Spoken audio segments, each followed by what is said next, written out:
உங்கள் வாழ்வு ஒளிர. Welcome to பைந்தமிழ் பாவை. பைந்தமிழ் பாவை சேனலை சப்ஸ்கிரைப் பண்ணாதவர்கள் பண்ணிக்கொள்ளுங்கள். பதிவு நன்றாக இருந்தால் லைக் போடுங்கள். காசா பணமா என்ன, லைக் தானே. நீங்கள் போடும் லைக் கமெண்ட்ஸே என்னுடைய பதிவுகளை நிறைய பேருக்கு கொண்டு சேர்க்கும். நான் நிறைய தடவை இதை சொல்லிவிட்டேன், ஆனாலும் யாரும் ஒரு லைக்கு கூட போடுவதில்லை. ஆனாலும் என்னுடைய கடமை நல்லதை சொல்ல வேண்டும், நல்லதை செய்ய வேண்டும் என்பதே.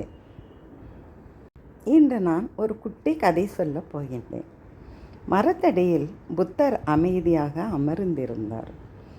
வழியில் போன ஒருவன் நின்று நிதானமாக புத்தரை மிகவும் அசிங்கமாக திட்டிக்கொண்டே இருந்தான்.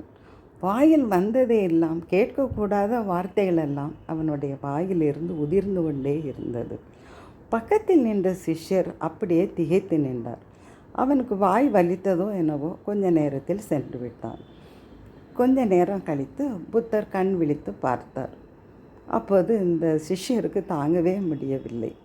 குருவே, அவன் உங்களை அப்படி திட்டினானே, நீங்கள் ஏன் கோபப்படவில்லை? மிகவும் அமைதியாக அமர்ந்தீர்களே என்று கேட்டான். அப்போது புன்னகைத்தபடி புத்தர் கூறினார், உமது கையில் என்ன இருக்கின்றது?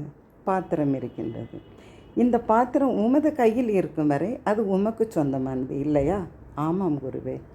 அதை நான் வாங்கிவிட்டால் அது உங்களுக்கு சொந்தம். சரிதானே? அப்படியானால் அவன் பேசிய ஒரு வார்த்தைகளை கூட நான் வாங்கவில்லை அவனிடமிருந்து. அது அவனிடமே தங்கிவிட்டது. அதனால் என்னை அந்த வசவு சொற்கள் வந்து அடையவில்லை என்றார்.